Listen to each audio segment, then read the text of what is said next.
من الشيطان الرجيم. بسم الله الرحمن الرحيم. ألم تر كيف فعل ربك بأصحاب الفيل؟ ألم يجعل كيدهم في تضليل وأرسل عليهم طيرا أبابيل ترميهم بحجارة من سجيل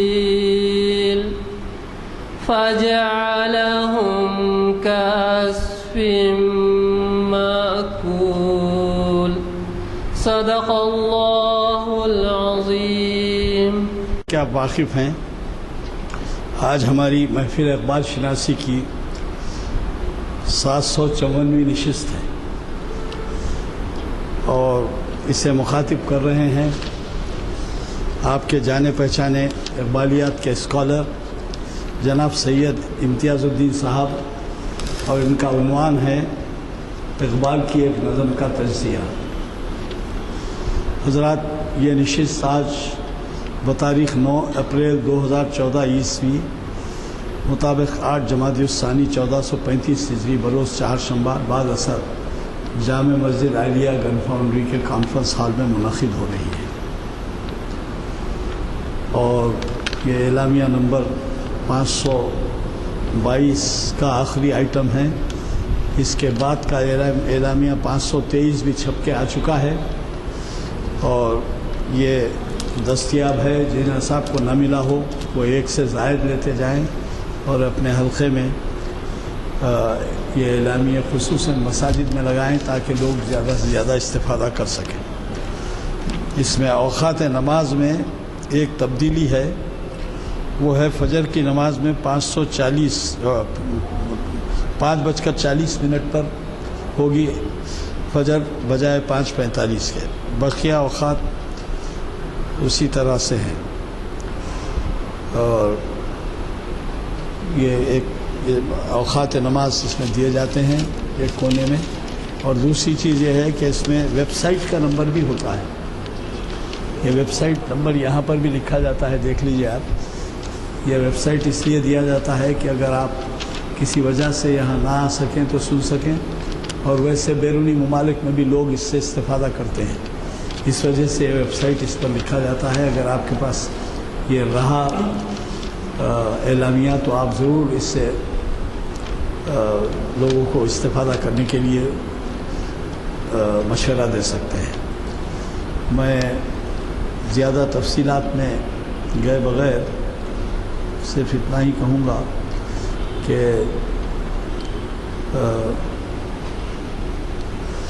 اگلا جو بلیٹن ہے اس میں 12 اپریل کو، یعنی آج 9 اپریل ہے، 12 اپریل کو ایک اہم عنوان سے ہمارے سامعین میں ایک بہت پابندی سے آنے والے اسکالر ہیں ڈاکٹر سید حبیب اشرف، اور ان کا خطاب ہے اسی جگہ ہفتے کے دن بعد اثر یوم جمعہ اور جمعہ کا خطبہ تاریخ کی روشنی. اس کی اہمیت اتنی زیادہ ہے کہ علماء کا خیال یہ ہے کہ اسلام اس وقت تک برابر زندہ رہے گا جب تک کہ ہمارے 3 جو ہماری پریکٹس ہے، جو عمل ہے، جمعہ کا خطبہ، مدرسہ اور زکوٰۃ، اس وقت تک کسی قسم کی جو ہے جوخم نہیں ہے اسلام. کیونکہ یہ ایسے سمجھیے فرائض ہیں یا کہیے کہ اسلام کے ارکان ہیں جس میں آپ کو جو ہے طرح طرح کے باوجود اس کے کہ اتار چڑھاؤ آتے ہیں، لیکن یہ جب تک قائم ہے اس وقت تک اسلام کو کسی قسم کا دھکا نہیں ہے، یہ علماء کا خیال ہے۔ تو بہرحال عنوان بہت ہی اہم ہے، اور مجھے یقین ہے کہ آپ اس عنوان سے استفادے کے لیے زیادہ سے زیادہ تعداد میں تشریف لائیں گے۔ ڈاکٹر سید حبیب اشرف 6 ماہ حیدرآباد میں، 6 ماہ امریکہ میں گزارتے ہیں، تو بیرونی حالات پر بھی اور اسلام کے بارے میں نفس پہ ہاتھ رکھے ہوئے ہیں۔ ان سے سننے میں ہم کو بہت کچھ استفادے کا موقع ہوتا ہے، اس وجہ سے کہ اگر یہ کہا جائے تو غلط نہ ہوگا کہ ہم اگر باولی میں تیر رہے ہیں تو وہ دریا میں تیر رہے ہیں، تو اس وجہ سے زیادہ فائدہ ہم ان سے اٹھا سکتے ہیں۔ میں آج کے ہمارے مخرج صاحب جناب سید امتیاز الدین صاحب سے گزارش کروں گا کہ وہ شینشین پر تشریف لائیں اور ہمیں اپنے خیالات سے استفادہ کا موقع دیں۔ سید امتیاز الدین صاحب۔ لالا سے روشن ہوئے کو ہو دمن،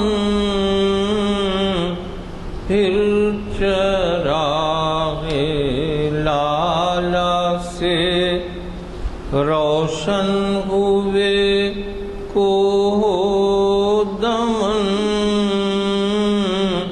مجھ کو پھر نغموں پہ اکسانے لگا مرغ چمن،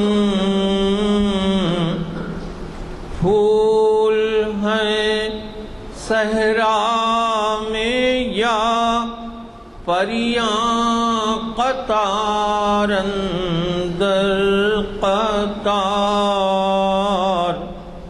اودے اودے نیلے نیلے پیلے پیلے پیرہن،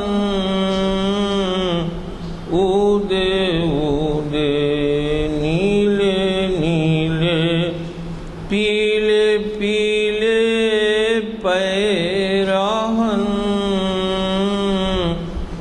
حسن بے پرواہ کو اپنی بے نقابی کے لیے ہوں اگر شہروں سے بن پیارے، تو شہر اچھے کے بن ہوں اگر شہروں سے بن پیارے، تو شہر اچھے کے بن،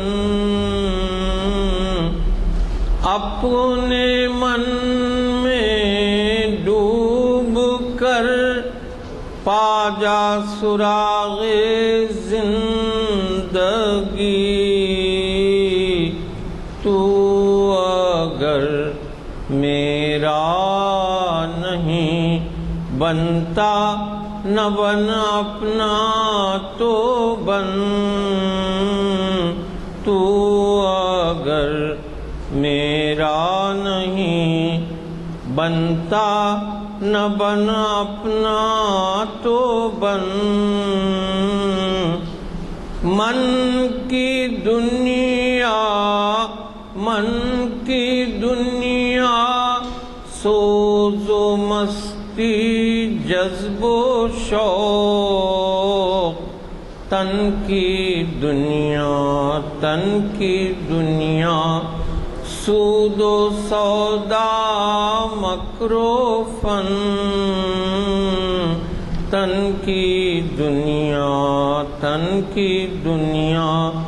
سود و سودا مکر و فن،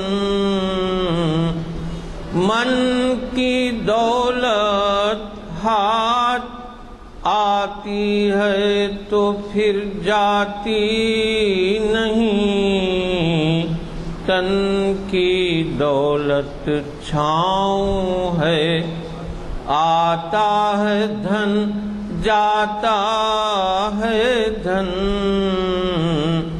من کی دنیا میں نہ پایا میں نے افرنگی کا راج، من کی دنیا میں نہ دیکھے میں نے شیخ و برہمن،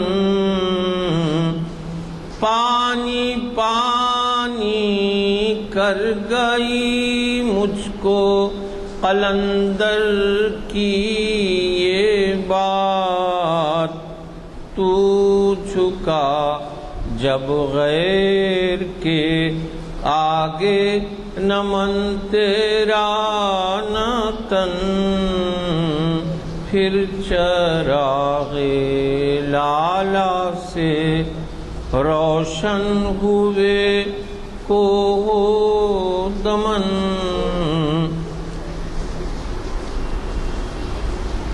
محترم سامعین، آج جو نظم میں نے تجزیے کے خیال سے چنی ہے، یہ اقبال کے آخری مجموعہ کلام ارمغان حجاز سے ہے۔ آواز آ رہی؟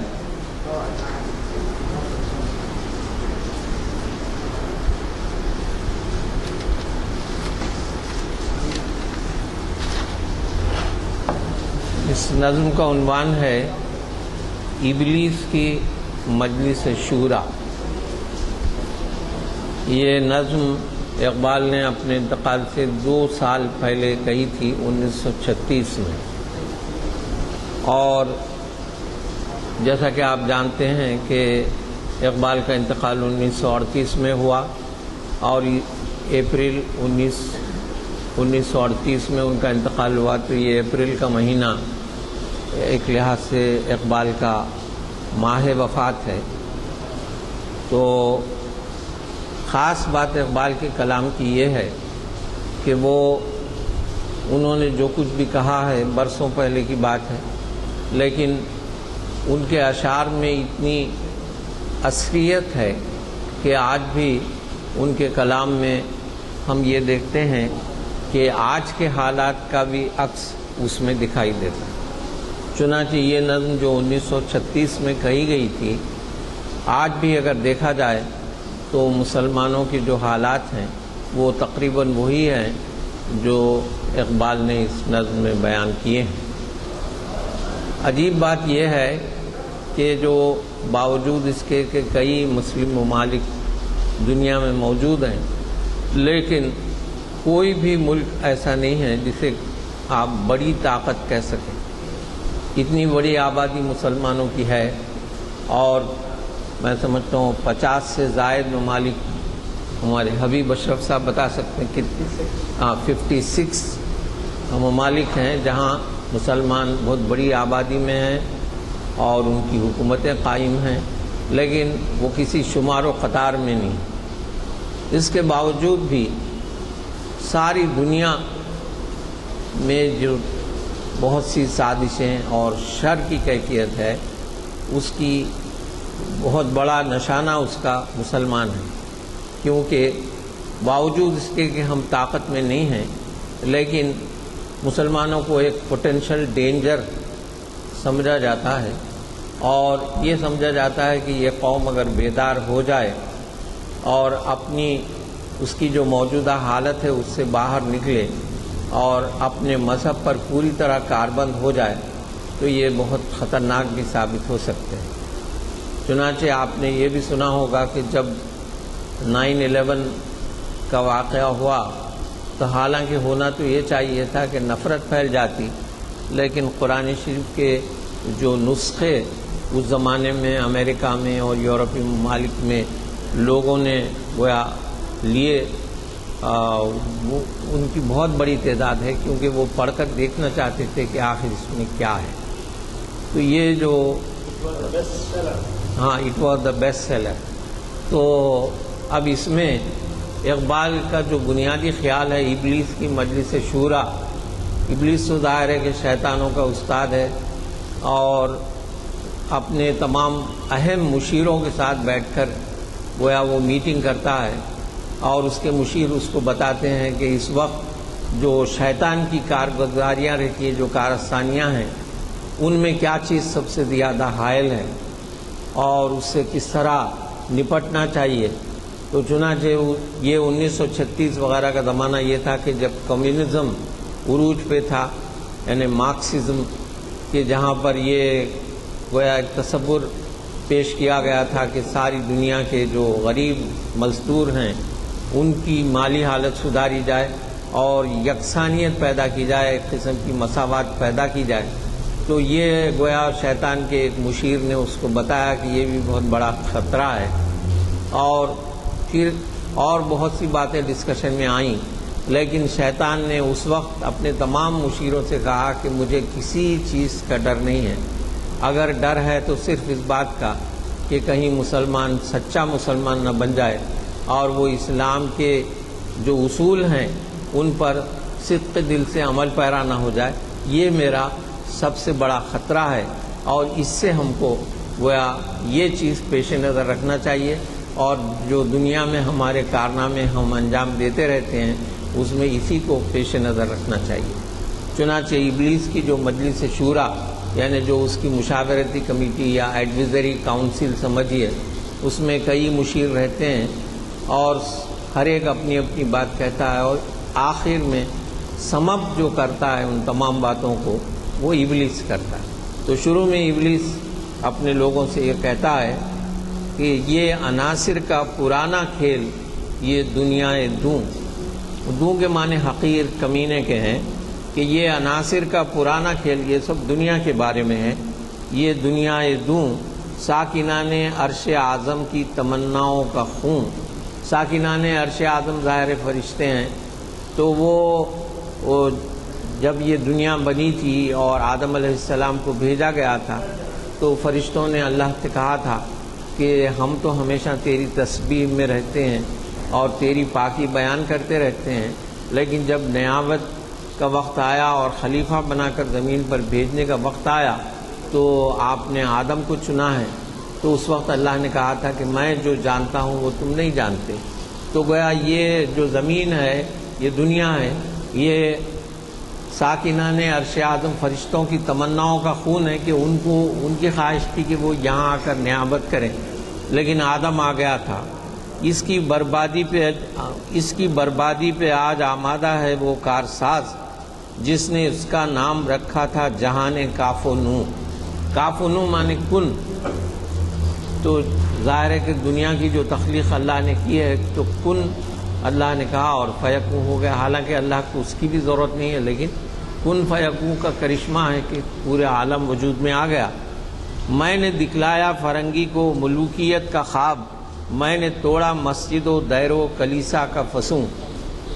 یعنی شیطان یہ کہتا ہے ابلیس کہ میں جو ہے فرنگی کو، جو فارینرز ہیں، جو مغرب کے رہنے والے ہیں، ان کو میں نے یہ سکھایا کہ تم جہاں تک ہو سکے زمین پر قابض ہوتے جاؤ اور اپنی مملکتیں قائم کرو، اور جو ہے اس طرح میں نے جو مسجد اور دیر اور کلیسا وغیرہ جو تھے ان کا دبدبہ ختم کیا اور دنیا داری کو فروغ دیا۔ میں نے ناداروں کو سکھلایا سبق تقدیر کا، میں نے منیم کو دیا سرمایہ داری کا جنوں۔ یعنی میں نے ناداروں کو یہ سکھلایا کہ تقدیر پہ بس قائم رہو اور کچھ حرکت عمل سے کام مت لو، اور اسی طرح سرمایہ داری کا جنوں، کیپٹلزم میں نے پھیلایا تاکہ دنیا میں ایک عدم مساوات کی کیفیت رہے اور محکوم لوگ ہمیشہ دبے ہوئے رہیں، مظلوم رہیں، اور سرمایہ داروں کا ہمیشہ عروج رہے تاکہ میری جو کارستانیاں ہیں وہ اپنی جگہ قائم رہیں۔ کون کر سکتا ہے اس کی آتش سوزاں کو سرد، جس کے ہنگاموں میں ہو ابلیس کا سوزے دروں۔ تو یہ ابلیس بڑے فخریہ انداز میں کہتا ہے کہ جس کام کو میں نے شروع کیا بھلا اس کام کو کون روک سکتا ہے، کیونکہ ابلیس جیسا کہ آپ جانتے ہیں کہ اس نے اللہ تعالیٰ سے مہلت لے لی تھی کہ میں تیرے بندوں کو بھٹکاتا رہوں گا سوائے معدود چند لوگوں کے جو بہت زیادہ تیرے عبادت گزار اور فرما بردار ہیں۔ تو اللہ نے بھی اجازت دے دی تھی کہ ہاں تجھ کو قیامت تک مہلت ہے۔ کون کر سکتا ہے اس کی آتش سوزاں کو سرد، جس کے ہنگاموں میں ہو ابلیس کا سوز دروں، جس کی شاخیں ہوں ہماری آبیاری سے بلند، کون کر سکتا ہے اس نخل کہن کو سرنگوں۔ یعنی شیطان یہ کہتا ہے کہ جس درخت کو، یعنی جس شر کے، فساد کے اور عدم مساوات کے درخت کو میں نے پانی دے کر اتنا بلند اور توانا کیا ہے، اس درخت کو کون کم کر سکتا ہے؟ یعنی اس دنیا سے شر اور فساد کو کون دور کر سکتا ہے جبکہ میں اس کا بانی ہوں۔ لیکن اس کے بعد اس کا جو پہلا مشیر ہے وہ کہتا ہے کہ اس میں کیا شک ہے کہ محکم ہے یہ ابلیسی نظام، پختہ تر اس سے ہوئے خوئے غلامی میں عوام۔ تو اقبال حریت یعنی آزادی کے بڑے علمبردار رہے ہیں اور وہ غلامی کو بھی گناہ سمجھتے ہیں۔ تو پہلا مشیر یہ کہتا ہے کہ بے شک آپ کا جو نظام ہے، جو شیطانی سسٹم آپ نے ازل سے قائم کیا ہے، وہ اتنا مضبوط ہے کہ کوئی اس کو کم نہیں کر سکتا، اور آپ ہی کی کوششوں کا نتیجہ ہے کہ لوگ غلامی پہ قائم ہیں اور غلامی پہ قناعت کیے ہوئے ہیں اور کوئی بھی آزادی کی جستجو نہیں کرتا ہے۔ ازل سے ان غریبوں کے مقدر میں سجود، ان کی فطرت کا تقاضا ہے نماز بے قیام۔ اقبال یہ کہتے ہیں کہ یہ ناداں گر گئے سجدے میں جب وقت قیام آیا۔ تو قیام کو اقبال بہت اہمیت دیتے ہیں، اور سجدے کو وہ ایک طرح سے تذلل کی علامت ہے، تو قیام کے بغیر سجدہ نہیں ہے۔ تو اقبال یہ کہتے ہیں کہ یہ لوگ ایسے ہیں کہ قیام تو جانتے ہی نہیں، بس سجدے میں پڑے ہوئے، تقدیر پر ہی ان کا بھروسہ ہے۔ تو ان کی فطرت کا تقاضا ہے نماز بے قیام۔ آرزو اول تو پیدا ہو نہیں سکتی کہیں، ہو کہیں پیدا تو مر جاتی ہے یا رہتی ہے خام۔ اقبال تمنا، عشق، ان تمام چیزوں کو ڈائنامزم سے مربوط کرتے ہیں۔ وہ یہ کہتے ہیں کہ بندے کے اندر جب تک آرزو نہ ہو، آزادی کی آرزو، ترقی کرنے کی آرزو، دنیا میں اچھا بننے کی آرزو، جب تک انسان کے دل میں آرزو نہ ہو وہ ترقی نہیں کر سکتا۔ تو اقبال یہ کہتے ہیں کہ یہ ایسی غلامانہ ذہنیت ہے کہ ان کے اندر آرزو نام کی کوئی چیز نہیں، یہ بس قانے رہتے ہیں کہ جس حال میں ہیں ٹھیک ہیں۔ تو یہ چیزیں جو ہیں وہ آپ کے ابلیسی نظام ہی سے پیدا ہوئی ہیں، اور اگر پیدا کبھی آرزو ہوتی بھی ہے ان کے دل میں تو ابھی بالکل خام اور کچی رہتی ہے کہ ختم ہو جاتی ہے۔ یہ ہماری سید پیہم کی کرامت ہے کہ آج صوفی و ملا ملوکیت کے بندے ہیں تمام۔ تو یہ تمام شیطان یہ کہتے ہیں کہ ہماری جو مسلسل کوششیں ہیں اسی کا نتیجہ ہے کہ صوفی اور ملا جو ہیں وہ سب کے سب ملوکیت کے بندے ہیں، یعنی جہاں دیکھتے ہیں کہ کوئی بہت ہی جابر قاہر بادشاہ ہے تو فوری اس کے ساتھ مل جاتے ہیں اور اس کی غلامی اختیار کر لیتے ہیں۔ تب مشرق کے لیے موضوع یہی افیون تھی، ورنہ قوالی سے کچھ کمتر نہیں علم کلام۔ تو اقبال یہ کہتے ہیں کہ جو مشرق ہے، یعنی جتنی بھی ترقی اس وقت تک ہوئی تھی مغرب میں ہوئی تھی، ویسٹ میں، اور ابھی بھی ظاہر ہے کہ ویسٹ زیادہ ترقی یافتہ ہے، تو لیکن مشرق اس بات سے پیچھے ہے کہ نہ اس میں لوگوں میں آرزو ہے، نہ لوگوں میں آزادی کا جذبہ ہے، نہ لوگوں میں وہ یعنی کیفیت ہے کہ اپنے آپ کو اوپر اٹھائیں، ظلم کے خلاف آواز اٹھائیں اور ظلم سے لڑیں۔ تو یہ ایسے مشرق کے لیے ان لوگوں کی جو طبیعت اور جو افتاد ہے وہ ایسی ہے کہ یہی افیون، یعنی سرمایہ داری کو برداشت کر لینا، ظلم کو برداشت کر لینا اور ملوکیت کو برداشت کر لینا، یہ باتیں مشرق کے لیے بہت ہی سوٹیبل ہیں، اور یہ بھی ہماری کوششوں کا نتیجہ ہے کہ پورا مشرق ہمیشہ سویا ہوا ہے طواف و حج کا ہنگامہ اگر باقی تو کیا، کند ہو کر رہ گئی مومن کی تیغ بے نیام۔ اقبال یہ کہتے ہیں کہ اگرچہ کہ طواف بھی کر رہے ہیں لوگ، حج بھی کر رہے ہیں، نماز بھی پڑھ رہے ہیں، لیکن جو مومن کے اندر جو ایک تیغ کی کیفیت ہونا چاہیے، تلوار کی کیفیت ہونا چاہیے، وہ نہیں ہے، وہ کند ہو گئی ہے۔ کس کی نومیدی پہ حجت ہے یہ فرمان جدید، ہے جہاد اس دور میں مرد مسلمان پر حرام۔ اقبال یہ کہتے ہیں کہ لوگ یہ فتویٰ دے چکے ہیں کہ اب جہاد کی ضرورت نہیں۔ جہاد کا صرف یہی مطلب نہیں ہے کہ آدمی کسی سے جنگ کرے، بلکہ ہر اچھے کام کی کوشش بھی جہاد ہے۔ جیسے حضور صلی اللہ علیہ وسلم کی ایک حدیث ہے کہ اسلامی لشکر ایک مرتبہ کسی جہاد سے واپس آیا تو آپ صلی اللہ علیہ وسلم نے فرمایا کہ ہم جہاد اصغر سے جہاد اکبر کی طرف آئیں، جیسا کہ اس کا مفہوم، ہاں جنگ حنین۔ تو اس کا لوگوں نے پوچھا کہ اس کا مطلب، تو آپ صلی اللہ علیہ وسلم نے ارشاد فرمایا کہ اپنے نفس کو قابو میں کرنا، اپنے آپ کو نیک اور اللہ کا فرمانبردار بنانا، یہ بہت بڑا جہاد ہے۔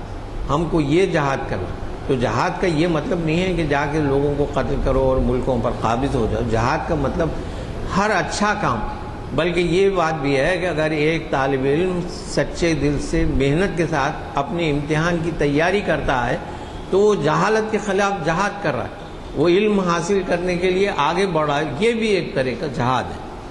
تو ہے جہاد اس دور میں مرد مسلمان پر حرام، یعنی کوئی ڈائنامزم مسلمانوں میں باقی نہیں ہے۔ دوسرا مشیر یہ کہتا ہے خیر ہے سلطانی جمہور کا غوغا کے شر، تو جہاں کے تازہ فتنوں سے نہیں ہے باخبر۔ اب یہ اس زمانے میں ڈیموکریسی بھی بہت عروج پہ تھی، سلطانی جمہور جو ہے وہ ڈیموکریسی ہے۔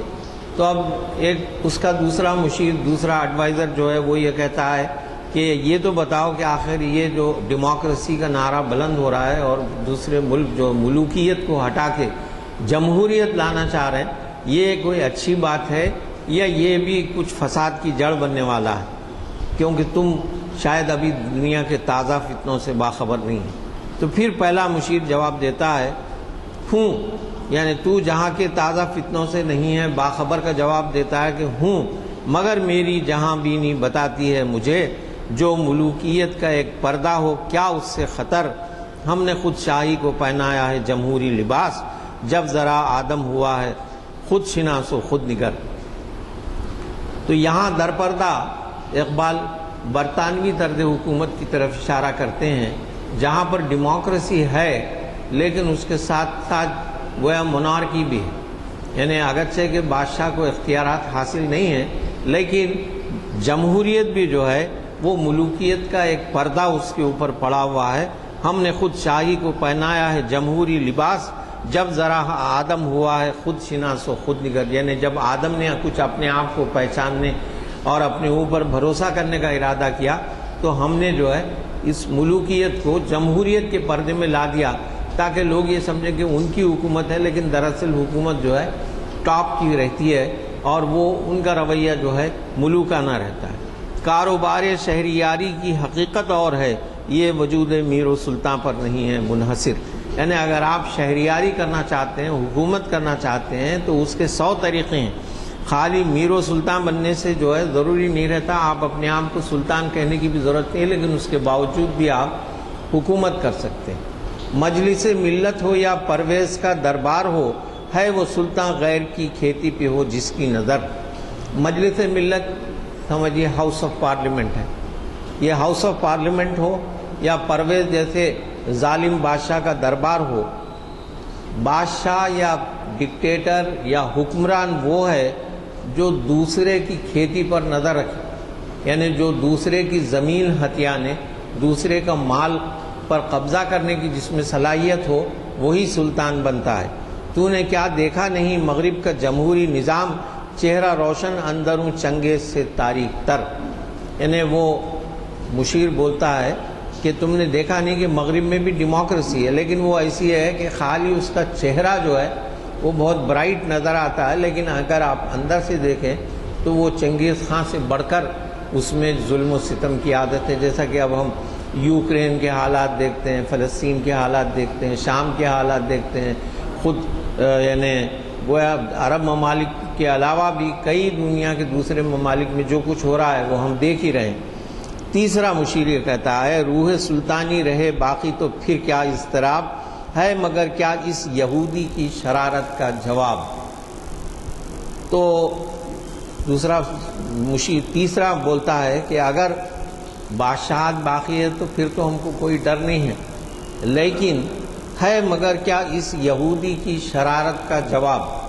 یہودی اقبال کا اشارہ کارل مارکس کی طرف کہ وہ یہودی تھا اور اس نے جو شرارت کی، جیسا کہ اس میں شیطان ابلیس بولتا ہے، وہ یہ ہے کہ اس نے لوگوں سے کہا کہ workers of the world unite, you have nothing to lose but your fetters. یعنی سب دنیا کے محنت کشوں کو وہ دعوت دیتا ہے کہ محنت کرو اور اپنے اپنے کارخانوں پر خود مالک بن جاؤ. وہ کلیم بے تجلی وہ مسیح بے صلیب، نیز پیغمبر و لیکن در بغل دارد کتاب. تو وہ تیسرا مشیر یہ کہتا ہے کہ وہ یہودی یعنی کارل مارکس ایسا ہے کہ وہ ایسا کچھ موسیٰ تو نہیں ہے جس کے اوپر تجلی الہی کی نازل ہوئی تھی، اور نہ وہ ایسا عیسیٰ ہے جس کو صلیب پر لٹکایا گیا. پیغمبر بھی وہ نہیں ہے، لیکن اس کے ساتھ بھی اس کی بغل میں اس کی کتاب ہے ڈاس کیپیٹل. تو یہ گویا وہ بھی ایک صاحب کتاب ہے، اپنی کتاب خود لکھ کر لایا ہے، اگرچہ کہ وہ نہ نبی ہے نہ کوئی بزرگ ہے نہ اس پر اللہ کی کوئی وحی نازل ہوتی ہے، لیکن آج کل کے زمانے میں اس کا بڑا شہرہ ہے اور اس سے بھی ہم کو خطرہ ہے. کیا بتاؤں کیا ہے کافر کی نگاہ پردہ سوز، مشرق و مغرب کی قوموں کے لیے روز حساب. تو یہ وہ کافر پھر وہی کارل مارکس کی طرف اشارہ ہے کہ اس کی نگاہ ایسی ہے کہ پردوں کو جلا کے اندر کے حالات بتا دے رہی ہے، اور مشرق اور مغرب دونوں کے لیے جو ہے ایک روز حساب کی کیفیت پیدا ہو گئی. اس سے بڑھ کر اور کیا ہوگا طبیعت کا فساد، توڑ دی بندوں نے آقاؤں کے خیموں کی تناب. یعنی آقا جو اپنے اپنے ڈیروں میں پڑے ہوئے تھے، یہ جو ان کے غلام تھے انہوں نے جا کے ان خیموں کی تناب توڑ دی اور خیمے گر گئے اور آقاؤں کو باہر آ جانا پڑا. پھر چوتھا مشیر بولتا ہے توڑ اس کا رومت الکبریٰ کے ایوانوں میں دیکھ، آل سیزر کو دکھایا ہم نے پھر سیزر کا خواب. کون بحر روم کی موجوں سے ہے لپٹا ہوا، گاہ بالت چوں صنوبر گاہ نالت چوں رباب. تو اس زمانے میں جب کمیونزم پھیلا ہوا تھا تو فیشزم کا بھی عروج ہو گیا، جس کا نقیب جو ایک لحاظ سے مسولینی بھی تھا، ہٹلر بھی تھا. تو اس نے چوتھا مشیر بولتا ہے کہ اگر کارل مارکس کمیونزم اور اشتراکیت مارکسزم اگر پھیل رہا ہے تو اس کے جواب میں ہم نے جو ہے فیشسٹ قوتوں کو بھی اوپر کر دیا ہے. اور یہ جو ہے بحر روم یعنی اٹالی وغیرہ کا علاقہ ہے جہاں پہ مسولینی تھا. تو یہ یہاں پر ہم جو ہے ایسے صنوبر کے اونچے اونچے درخت لگا چکے ہیں فیشزم کے، جو ان کا نغمہ بھی گونج رہا ہے اور وہ بلند و بالا بھی ہو گئے. تیسرا مشیر میں تو اس کی عاقبت بینی کا کچھ قائل نہیں، جس نے افرنگی سیاست کو کیا یوں بے حجاب. یعنی پھر بھی وہ تیسرا مشیر جو کارل مارکس کے بارے میں کہہ رہا تھا اشتراکیت اور کمیونزم کے، وہ یہ کہتا ہے کہ میں ابھی بھی بھروسہ نہیں کرتا کہ جو ہے یہ فیشزم کچھ اوپر آ سکے گا، کیونکہ کمیونزم ہی زیادہ پھیل رہا ہے. پانچواں مشیر ابلیس کو مخاطب کر کے کہتا ہے اے تیرے سوز نفس سے کار عالم استوار، تو نے جب چاہا کیا ہر پردگی کو آشکار. یعنی تعریف کر رہا ہے اپنے استاد ابلیس کی کہ تیرے سوز نفس سے جو دنیا ہے وہ سنبھلی بھی ہے، یعنی ان کے لحاظ سے سنبھلی بھی ہے، یعنی دنیا بکھری بھی ہے وہ آپ ہی کی بدولت ہے. آب و گل تیری حرارت سے جہان سوز و ساز، ابلہ جنت تیری تعلیم سے دانائے کار. یعنی تو وہ ہے کہ یہ جو دنیا ہے وہ تیری گرمی ہی سے جو ہے دنیا میں رونق ہے اور تمام چمک دمک ہے، تمام فتنہ و فساد برپا ہے. اور جو ابلہ جنت جو سیدھے سادے بھولے بالے جنت کے لوگ تھے ان کا بھی تو استاد رہ چکا ہے. تجھ سے بڑھ کر فطرت آدم کا وہ محرم نہیں، سادہ دل بندوں میں جو مشہور ہے پروردگار. یعنی وہ اللہ بھی فطرت آدم سے وہ اتنا وہ واقف نہیں ہے. یعنی یہ تو شیطان کی باتیں ہیں، کیونکہ آدم کو شیطان نہیں بہکایا، حالانکہ اللہ میاں کہہ چکے تھے کہ بھئی تم یہ فلاں درخت کے قریب نہیں جانا، لیکن شیطان بہکا کے لے گیا. تو اب یہ کہہ رہا ہے کہ فطرت آدم تو جانتا تھا کہ کیسا بھی جس چیز کو منع کی ہے آدم اس طرف جائیں گے، تو تجھ سے بڑھ کر فطرت آدم کا وہ محرم نہیں، سادہ دل بندوں میں جو مشہور ہے پروردگار، کام تھا جن کا فقط تقدیس و تسبیح و طواف، تیری غیرت سے ابد تک سرنگوں و شرمسار. یعنی جو فرشتے تھے وہ تقدیس تسبیح طواف میں تھے، اور جو ہے اب وہ لوگ بھی شرمسار ہیں. گرچہ ہیں تیرے مرید افرنگ کے ساحر تمام، اب مجھے ان کی فراست پر نہیں ہے اعتبار. یعنی جو تمام جادوگر تھے افرنگ کے مغرب کے، وہ تیرے ہی شاگرد ہیں، تیرے ہی مرید ہیں، لیکن اب ان کی ہوشیاری پر بھی میرے کو اعتبار نہیں ہے. وہ یہودی فتنہ گر، وہ روح مزدق کا بروز. مزدق جو ہے ایک فلسفی تھا ایران کا، جس نے گویا مساوات کے بارے میں اس نے بہت کام کیا، اور اس کی تحریریں ہیں، اس کی جو پوری فلسفی ہے. بروز بولتے ہیں اس کو کہ جو آدمی دوبارہ گویا ویسا ہی پیدا ہو. تو یہ کہتے ہیں کہ روح مزدق کا بروز، یعنی کارل مارکس جو ہے وہ مزدق کا گویا ایک دوسرا پیکر ہے، اور وہ یہودی فتنہ گر، یعنی کارل مارکس جو ہے وہ روح مزدق ہی بنا ہوا ہے. ہر قبا ہونے کو ہے اس کے جنوں سے تار تار. وہ اس کے جنوں سے، اس کی جو کتابوں سے، اس کے مطالعے سے، اور جو اس کی تعلیمات سے، اس سے تمام قبائیں جو ہے چاک چاک ہو جائیں گی. زاغ دشتی ہو رہا ہے ہمسر شاہین و چرغ، کتنی صورت سے بدلتا ہے مزاج روزگار. زاغ بولتے ہیں کوے کو. زاغ دشتی یعنی جنگل کا کوا جس کی کوئی حیثیت نہیں ہے، وہ جو ہے شاہین کے برابر ہو جا رہا ہے. یعنی غریب مزدور جو بالکل بھوکا پیاسا تھا، آج وہ امیروں کی ہمسری کر رہا ہے. یہ کیا ہے؟ کارل مارکس کی تعلیمات کی وجہ سے ہو رہا ہے. چھا گئی آشفتہ ہو کر وسعت افلاک پر، جس کو نادانی سے ہم سمجھے تھے ایک مشت غبار. یعنی انسان کو ہم ایک مشت غبار سمجھے تھے، لیکن یہی انسان جو ہے بہت آگے بڑھ رہا ہے. فتنہ فردا کی ہیبت کا یہ عالم ہے کہ آج کانپتے ہیں کوہسار و مرغزار و جوئے بار. میرے آقا وہ جہاں زیر و زبر ہونے کو ہے، جس جہاں کا ہے فقط تیری سیادت پر مدار. یعنی اب جو مشیر ہے ابلیس کا، وہ اس سے کہہ رہا ہے کہ آپ کی پوری کوششوں سے ازل سے ہر طرف فتنہ برپا ہے، اور ہم نہایت مزے میں دنیا کو بہکاتے پھر رہے ہیں. مجھے ڈر یہ ہے میرے آقا کہ کہیں آپ کی پوری کوششیں ناکام نہ ہو جائیں، ان پر پانی نہ پھر جائے، اور لوگ بیدار نہ ہو جائیں. ابلیس پھر اپنے مشیروں سے کہتا ہے کہ ہے میرے دست تصرف میں جہان رنگ و بو، کیا زمین کیا مہر و ماہ کیا آسمان توبہ تو. یعنی اقبال ابلیس اپنی تعریف کر رہا ہے کہ میرے سب جتنی بھی دنیا ہے، جتنا یہ جہان رنگ و بو جو دنیا ہے وہ میرے ہی تصرف میں ہے. یہ زمین، یہ آسمان، چاند، تارے، آسمان سب جو ہے میرے تصرف میں ہے. دیکھ لیں گے اپنی آنکھوں سے تماشا غرب و شرق. میں نے جب گرما دیا اقوام یورپ کا لہو، کیا امامان سیاست کیا کلیسا کے شیوخ، سب کو دیوانہ بنا سکتی ہے میری ایک ہوا، میری ایک ہو.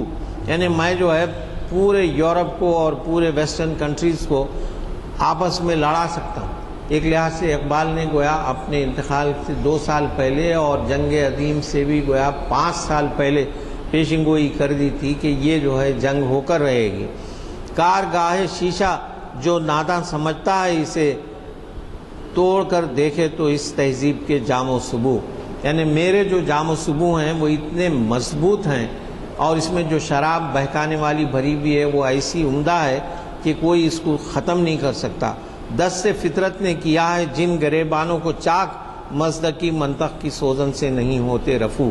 یعنی میں ایسے ایسے گریبان چاک کر چکا ہوں کہ یہ جو اس کی منطق ہے کارل مارکس کی، یہ اشتراکیت کی، وہ اس کو سی نہیں سکتی.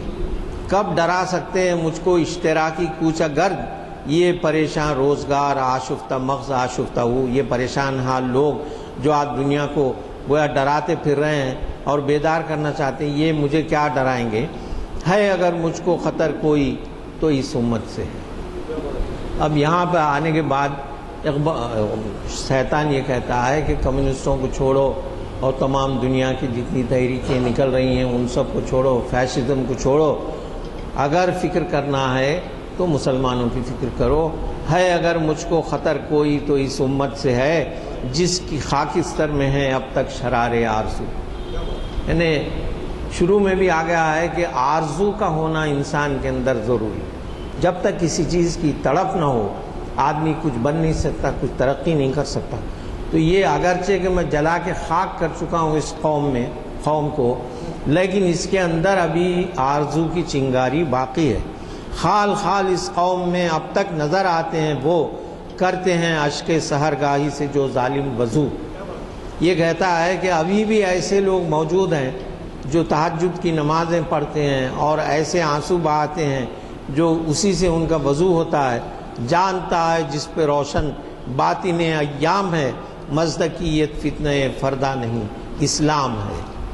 تو جانتا ہے کہ جس پہ روشن یعنی جو آنے والے زمانے کے جو حالات ہیں وہ کس پہ روشن ہے, مزدقیت یعنی کمیونزم پہ, اشتراکیت پہ, سوشلزم پہ یا فیشزم پہ اور جتنے بھی موومنٹس ہیں ان پہ یہ ظاہر نہیں ہے. اسلام جانتا ہے کہ آگے کیا ہونے والا ہے. جانتا ہوں میں یہ امت حامل قرآن ہے. اس کے بعد ابلیس بتاتا ہے کہ یہ قوم اپنے مذہب پر قائم نہیں ہے, اپنے پیغمبر کے کہنے پر چل نہیں رہی. جانتا ہوں میں یہ امت حامل قرآن ہی, یعنی قرآن تو رکھتی ہے لیکن اس کی جو صفات ہیں وہ اس امت میں نہیں ہیں. ہے وہی سرمایہ داری بندہ مومن کا دین, یعنی بندہ مومن بھی جو بنتا ہے وہ بھی سرمایہ داروں کے آگے جھکا ہوا ہے. جانتا ہوں میں کہ مشرق کی اندھیری رات میں بے ید بیضا ہے پیران حرم کی آستین. یعنی ید بیضا جیسا کہ آپ جانتے ہیں کہ وہ حضرت موسیٰ علیہ السلام کو جو 9 معجزے دیے گئے تھے کہ ان میں ایک ید بیضا بھی تھا کہ وہ آپ اپنے ہاتھ کو بغل کی طرف لگا لیتے تھے, پھر جب بتاتے تھے تو بالکل بے عیب لیکن نہایت سفید چمکدار ہوتا تھا. تو اب یہ جو پیران حرم ہیں ان کی آستین میں ایسا کوئی ید بیضا نہیں ہے. عصر حاضر کے تقاضاؤں سے یہ ہے لیکن یہ خوف ہو نہ جائے آشکارا شرع پیغمبر کہیں, یعنی دھکے کھا کے کہیں ایسا نہ ہو کہ مسلمان اپنے پیغمبر کی شریعت کی طرف رجوع ہوں. الحذر آئین پیغمبر سے 100 بار الحذر, حافظ ناموں سے زن مرد آزما مرد آفرین. یعنی عورتوں کی عزت ہے تو اس مذہب میں ہے, اور لوگوں کو آزمانا اور لوگوں کو جہاد کے قابل بنانا یا جو لوگوں کو دنیا کے قابل بنانا اور دین کے قابل بنانا یہ آئین پیغمبری میں شامل ہے. جنہوں نے عرب کی انتہائی خستہ حال قوم کو دنیا کی ترقی یافتہ قوموں کے ہمکنار کر دیا. الحذر کے معنی میں پناہ مانگتا ہوں. الحذر آئین پیغمبر سے 100 بار الحذر. یعنی اقبال کا ایک اور شعر بھی ہے جس میں وہ یہ کہتے ہیں کہ ہم کو مغرب مشرق سے گریز نہیں ہے کہ مغرب سے ہو بیدار نہ مغرب سے مشرق سے ہو بیدار نہ مغرب سے حذر کر. یعنی نہ تو مشرق سے بیدار ہو جاؤ نہ مغرب سے پناہ مانگو. فطرت کا تقاضا ہے کہ ہر شب کو سحر کر, یعنی تیرے ساتھ جو بھی حالات پیش آئیں ان سے نباہ کر. موت کا پیغام ہر نوع غلامی کے لیے ہے, نئے کوئی فقفور و خاقاں نئے فقیر رہ نشین. یعنی وہ یعنی اسلام کیا سمجھاتا ہے, حریت سمجھاتا ہے. تو جو نوع غلامی یعنی غلامی کی جتنی بھی قسمیں ہیں اسلام جو ہے ان کے لیے موت کا پیغام ہے. اور کوئی فقفور و خاقہ یعنی بڑے بڑے ظالم زبردست جو حکمران گزرے ہیں یا فاتح گزرے ہیں وہ ان کے پاس اس کی کوئی اہمیت نہیں ہے. کرتا ہے دولت کو ہر آلودگی سے پاک و صاف, منیموں کو مال و دولت کا بناتا ہے امین. یعنی یہاں پر زکوٰۃ کا ذکر ہے جو اسلام کی خصوصیت ہے. تو شیطان یہ کہتا ہے کہ مجھے زکوٰۃ سے بھی ڈر ہے کیونکہ اگر زکوٰۃ صحیح ادا ہو تو یہ جو اشتراکیت کا نعرہ ہے وہ پریکٹیکل نہیں ہے کہ وہ ساری دنیا یکساں نہیں ہو جیسے. لیکن اگر زکوٰۃ کا نظام صحیح ہو تو غریب نہیں رہ سکتا. کرتا ہے دولت کو ہر آلودگی سے پاک و صاف, یعنی جو زکوٰۃ کیا ہے, میل ہے مال کا. کرتا ہے دولت کو ہر آلودگی سے پاک و صاف, منیموں کو مال و دولت کا بناتا ہے امین. اس سے بڑھ کر اور کیا فکر و عمل کا انقلاب, بادشاہوں کی نہیں اللہ کی ہے یہ زمین. کئی جگہ آیا ہے کہ یہ زمین جو ہے اللہ کی ہے, اور اگر یہاں تم کو چین نہیں ہے تو کسی اور جگہ جاؤ، اللہ کی زمین کشادہ ہے۔ تو اس طرح گویا ساری زمین، جیسا حضور صلی اللہ علیہ وسلم کو جو 3 خصوصی انعامات اللہ کی طرف سے دیے گئے تھے، ساری زمین آپ کے لیے عبادت گاہ بنا دی گئی، اور گویا پھر یعنی آپ کو جامع الکلم بنایا گیا کہ نہایت مختصر الفاظ میں بڑی سے بڑی بات آپ کہہ سکتے تھے، جامع الکلم۔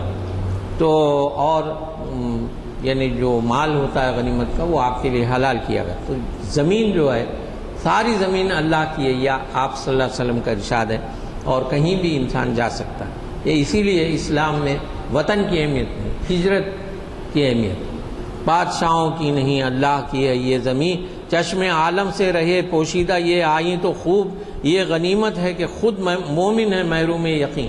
یعنی دنیا کی نظروں سے آئین محمدی اگر چھپا ہوا رہے تو اسی میں ہماری عاقبت، اسی میں ہماری بہتری۔ اگر یہ آشکارا ہو جائے اور لوگ اس کو مان لیں اور پر یقین کر لیں تو پھر ہمارا خاتمہ، یہ ابلیس کا کہنا ہے یہی بہتر الہیات میں الجھا رہے، یہ کتاب اللہ کی تعویل، یہ کتاب اللہ کی تعویلات میں الجھا رہے۔ اب کیا ہے کہ مسلمانوں میں بھی ہزار مسلک ہیں، کئی فرقے ہیں اور مختلف افکار ہیں، مختلف طرح سے گویا اس کی تشریح کی جا رہی۔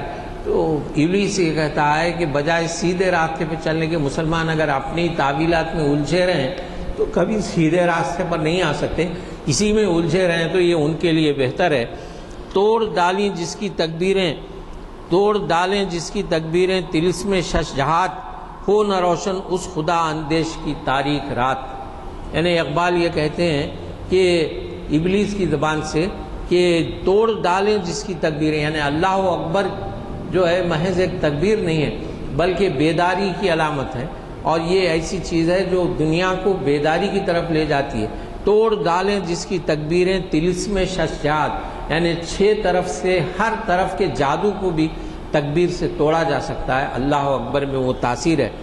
ہو نہ روشن، یہ جو مسلمان ہے اس وقت ایک اندھیری رات میں پڑا ہوا ہے، اور ابلیس یہ کہتا ہے کہ میری دلی خواہش ہے کہ یہ تاریک رات ختم نہ ہو اور یہ بندہ بیدار نہ ہو۔ ابن مریم مر گیا یا زندہ جاوید ہے، ہیں صفات ذات حق سے جدا یا عین ذات۔ یہ مختلف قسم کی باتیں ہیں جو بحث میں آتی رہتی ہیں کہ بھئی ابن مریم یعنی عیسیٰ علیہ السلام مر گئے یا زندہ ہیں، یا صفات ذات حق سے جدا ہیں یا عین ذات ہیں، آنے والے سے مسیح ناصری مقصود ہے یا مجدد جس میں ہوں فرزند مریم کے صفات۔ تو یہ جو دوبارہ مسیح علیہ السلام آئیں گے تو وہ ظاہر اسلام پر عمل پیرا ہوں گے۔ ہیں کلام اللہ کے الفاظ حادث یا قدیم، امت مرحوم کی ہے کس عقیدے میں نجات۔ ان تمام باتوں میں ان کو الجھا ہوا رہنے دو مسلمانوں کو مسلک کے اعتبار سے۔ کیا مسلمان کے لیے کافی نہیں اس دور میں یہ الہیات کے ترشے ہوئے لات و منات ظاہر ہے کہ وہاں کے تھے، اس زمانے میں بت تھے، تو یہ بھی گویا آج کے زمانے کے بت ہیں جو مختلف مسائل میں مسلمان الجھے ہوئے ہیں۔ تم اسے بیگانہ رکھو عالم کردار سے، تا بساط زندگی میں اس کے سب مہرے ہوں مات۔ یعنی ابلیس اپنے شاگردوں سے، اپنے مشیروں سے کہتا ہے کہ تم ساری دنیا کو چھوڑو، بس اسی کام میں لگے ہوئے رہو کہ جو ہے عالم کردار، یہ مسلمان کا کردار بننے نہ پائے، اور ہماری بہتری اسی میں ہے کہ یہ جو مومن ہے اس کے تمام مہرے مات ہو جائیں۔ خیر اسی میں ہے قیامت تک رہے مومن غلام، چھوڑ کر اوروں کی خاطر یہ جہان بے ثبات۔ ہے وہی شعر و تصوف اس کے حق میں خوب تر، جو چھپا دے اس کی آنکھوں سے تماشائے حیات۔ یعنی زندگی کو سمجھنے کی بجائے شاعری میں، فلسفے میں اور دوسری بہت سی باتوں میں وہ الجھا ہوا رہے۔ ہر نفس ڈرتا ہوں اس امت کی بیداری سے میں، ہر نفس ڈرتا ہوں اس امت کی بیداری سے میں، ہے حقیقت جس کے دین کی احتساب کائنات۔ یعنی اس اسلام کی جو حقیقت ہے وہ یہ ہے کہ ساری دنیا کا حساب لو اور اپنے آپ کو قائم رکھو، ثابت قدم رکھو۔ اسی لیے میں اس امت کی بیداری سے ڈرتا ہوں کہ کہیں یہ بیدار ہو کہ دنیا کا حساب کتاب نہ پوچھنے لگے۔ مست رکھو ذکر و فکر صبح گاہی میں اسے، پختہ تر کر دو مزاج خانقاہی میں اسے۔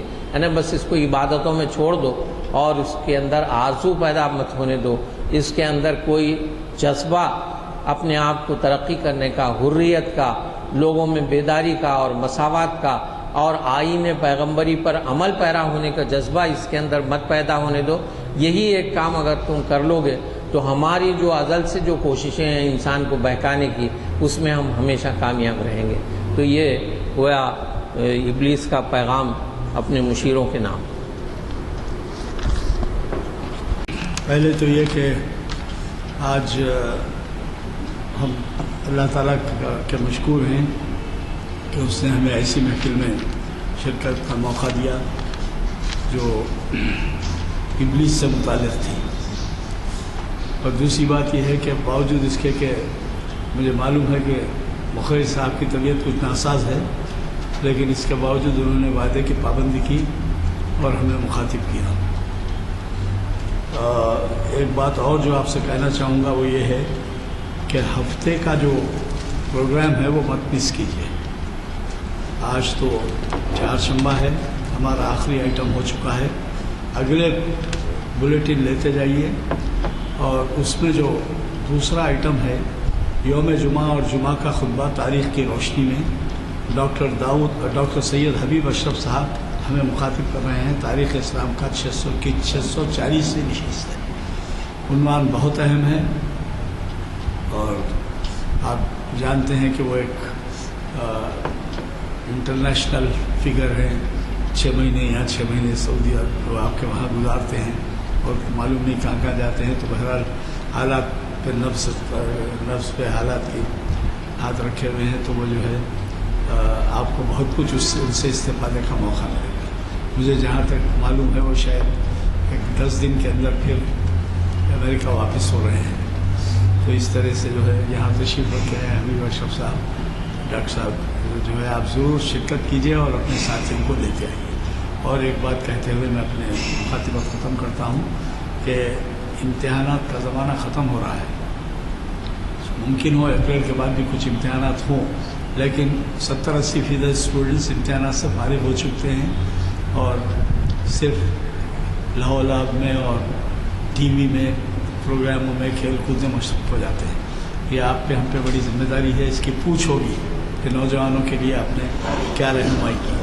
کوشش کیجیے کہ محافل میں اس کو شریک ہونے کا موقع دیں۔ جون تک موقع ہے، جون میں پھر کالج اسکول جاتے ہیں۔ میں آج کے اس مجلس کے اختتام کا اعلان کرتا ہوں اور مخرج صاحب سے دعا کرتا ہوں کہ وہ گزارش کرتا ہوں کہ وہ دعا فرمائیں۔ ارے آپ کچھ بولنا چاہیں گے؟ آئیے پھر بولیے۔ سلسلے میں نیا جو آپ کا اقبال ریویو ہمارے پاس سے شائع ہوتا ہے، اس میں مولانا عاشق حسین ندوی صاحب کا ایک چھوٹا سا مضمون، بٹالوی کا ایک چھوٹا سا مضمون ہے۔ وہ علامہ اقبال کی صحبت میں رہ چکے ہیں، کئی مرتبہ انہوں نے ان کے ساتھ نشستیں گزاری ہیں۔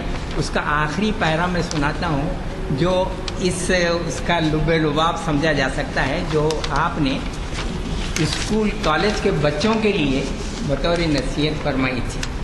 آپ فرماتے ہیں، اقبال فرماتے ہیں، ایک روز کسی مقامی کالج کے چند طلباء اقبال کے پاس بیٹھے تھے اور اسلامی مساوات پر گفتگو ہو رہی تھی۔ ڈاکٹر صاحب کہنے لگے، آپ کو صرف ایک نصیحت کرتا ہوں اور آپ میری رائے کو عام کر دیجیے۔ ہر ہندوستانی مسلمان کا فرض ہے کہ ذات پات کی لعنت کو یکسر ترک کر دے۔ آپ کی ذات صرف اسلام ہے۔ جب کبھی آپ کو اپنی ذات بتانے کی ضرورت پیش آئے، آپ اس بات پر اصرار کیجیے کہ ہماری ذات مسلمان ہے۔ ہر ہندوستانی مسلمان کا فرض ہے کہ ہر عقیدے کے مسلمان کے پیچھے جس کا توحید اور رسالت پر ایمان ہے نماز پڑھے۔ ہر ہندوستانی مسلمان کا خواہ وہ امیر ہو یا غریب، یہ فرض ہے کہ بیکاری کو خدا حافظ کہہ دے اور اپنے دست و بازو سے کچھ نہ کچھ ضرور حاصل کرے۔ بس اتنا ہی میں کہنا چاہ رہا تھا۔ آج کے اس کا یہ لباب لباب ہو سکتا ہے کہ ہم سید ہیں، شیخ ہیں، کیا کیا ہیں، یا نہیں تو سنی ہیں، شیعہ ہیں، اہل حدیث ہیں، کیا ہیں، ان سب کو نکال کے صرف اسلام اسلام رہنا چاہیے، یہی عرض کرنا۔